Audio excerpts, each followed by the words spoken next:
제가 진실을 말했는데 범죄자가 됐대요. 이게 대체 무슨 소릴까요? 오늘 우리가 함께 파헤쳐볼 이야기는 조금 충격적일 수 있습니다. 자, 바로 한번 시작해 보죠. 자, 모든 일의 시작은 바로 이 한 문장이었어요. 어떤 직장인이 겪었던 일을 바탕으로 다른 사람들이 피해를 보지 않았으면 하는 마음에 인터넷에 올린 글이죠. 이 글이 한 사람의 인생을 법정까지 끌고 갈 줄은 정말 아무도 몰랐을 겁니다. 진짜 황당한 게 뭔지 아세요? 이 글에 적힌 내용이 전부 단 하나도 빠짐없이 100% 사실이었다는 거예요. 거짓말이 하나도 없었죠. 그런데 대체 왜 글을 쓴 사람은 고소를 당하고 심지어 범죄자가 될 뻔했을까요? 오늘 이 미스터리 같이 한번 풀어보시죠. 자, 그럼 오늘 이야기의 주인공이죠, A씨. 이분한테 대체 무슨 일이 있었는지 한번 자세히 들여다볼게요. 이건 그냥 꾸며낸 얘기가 아니라 우리 주변에서 실제로 누구에게나 일어날 수 있는 아주 현실적인 사건입니다. A씨가 회사에서 정말 뭐랄까 힘든 시간을 보낸 거죠.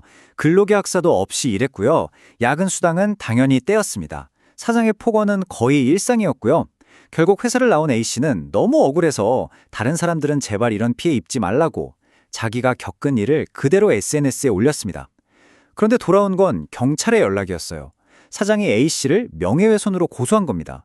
A씨 반응 아마 여러분도 똑같이 생각하실 거예요. 아니, 내가 뭐 없는 말을 지어냈어요? 그냥 겪은 사실을 그대로 말했는데 이게 어떻게 죄가 돼요? 그렇죠? 이 상식적으로는 도저히 이해가 안 되는 상황. 이게 바로 오늘 우리가 파헤쳐볼 핵심입니다. 자, 그럼 A씨의 억울한 사연은 잠시 접어두고 도대체 법은 이걸 어떻게 보고 있는지 한번 들여다볼까요? 어떻게 진실을 말하는 게 범죄가 될 수 있는 걸까요? 바로 이 사실적적시 명예훼손이라는 개념 때문이에요. 슬라이드 한번 보세요. 거짓말이 아니라 진실한 정보를 공개적으로 드러내서 다른 사람의 사회적인 평판, 즉 명예를 깎아내렸을 때 성립하는 범죄라는 겁니다. 사실 이게 우리나라를 포함해서 전 세계 몇몇 나라에만 있는 꽤 독특한 법이기도 해요. 정말 아이러니하죠. A씨가 글을 올린 곳이 인터넷, 바로 SNS였잖아요. 그래서 적용된 법이 바로 이 정보통신망법이에요. 인터넷 게시판이나 SNS 같은 온라인 공간에다가 사실을 올려서 다른 사람의 명예를 훼손했을 때 적용되는 법이죠. 근데 이 법이 진짜 무서운 건 바로 그 처벌 수위 때문입니다. 보세요. 3년 이하 징역, 3천만 원 이하 벌금. 와, 진짜 겪은 일 좀 알렸다가 순식간에 전과자가 될 수도 있는 어마어마하게 강력한 법인 거죠. 결국 A씨는 이 법 자체가 표현의 자유를 너무 억압한다면서 헌법재판소의 문을 두드리게 됩니다. 자, 과연 헌법재판소는 어떤 결정을 내렸을까요? 표현의 자유냐, 개인의 명예냐, 이 뜨거운 논쟁의 결과가 이제 곧 공개됩니다. 결론부터 말씀드리면 정말 놀랍게도 합헌이었습니다. 네, 합헌이요. 그러니까 진실을 말해도 명예를 훼손하면 처벌하는 이 법이 헌법에 어긋나지 않는다. 문제 없다는 거죠. A씨의 억울함은 법적으로는 받아들여지지 않은 겁니다. 심지어 그냥 합헌도 아니에요. 가장 최근인 2023년 판결에서는 재판관 전원이 단 한 명의 예외도 없이 만장일치로 합헌 결정을 내렸습니다. 반대 의견이 한 표도 없었다는 거죠. 아니, 이쯤 되면 진짜 궁금해지죠. 도대체 왜 이런 결론이 나온 걸까요? 자, 지금부터가 중요합니다. 왜 헌법재판소가 우리 상식과는 조금 다른 이런 판단을 내렸는지 그 속사정을 한번 차근차근 뜯어보겠습니다. 법의 시선은 우리 생각과 어떻게 다른지 한번 이해해보자고요. 헌재의 논리를 아주 간단하게 정리하면 딱 세 가지입니다. 첫째는 인터넷이라는 매체의 무시무시한 파급력. 둘째는 서로 다른 권리들의 균형 문제.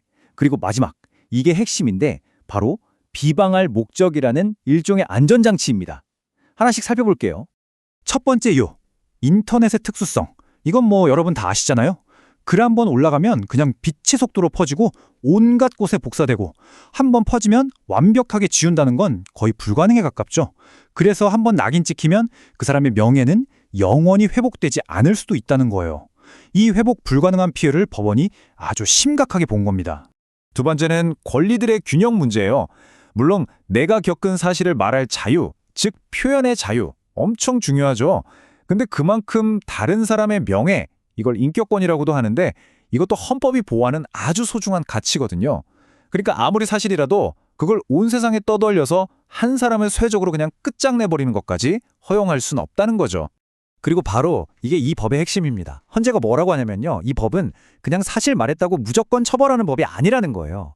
처벌을 하려면 반드시 사람을 비방할 목적, 그러니까 상대를 깎아내리고 공격하려는 나쁜 의도가 있었어야만 한다는 거죠. 반대로 말하면 그게 아니라 공공의 이익을 위한 거였다면 처벌받지 않는다는 얘기입니다.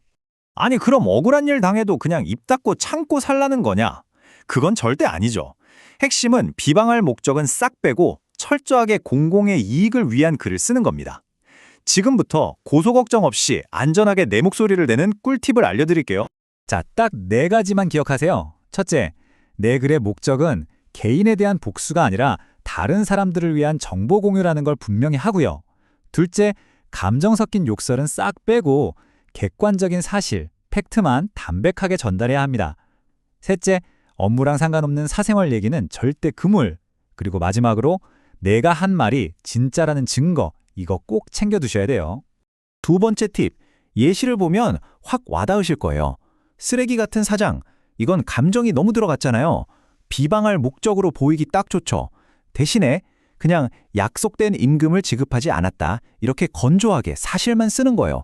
뜻은 통하는데 법적으로는 정말 하늘과 땅 차이입니다. 특히 사생활 폭로, 이건 진짜 조심하셔야 돼요. 예를 들어 사장님의 불륜 문제나 가족 문제? 이런 건 일이랑 전혀 상관없는 거잖아요. 이런 건 공공의 이익으로 인정받기가 거의 불가능합니다.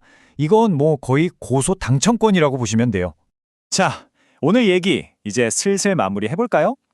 진실을 말하는 그 용기와 법의 칼날을 피하는 지혜, 이 둘 사이에서 우리는 어떻게 줄타기를 해야 할까요? 결국 이 한 문장으로 정리할 수 있을 것 같아요.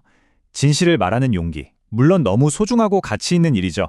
하지만 그 용기가 법적으로 보호받으려면 욱하는 감정보다는 이 정보가 다른 사람에게도 분명 도움이 될 거야 라는 이성적인 생각이 앞서는 지혜가 반드시 필요하다는 것. 여러분의 용기 있는 목소리가 늘 지혜와 함께하기를 바라겠습니다.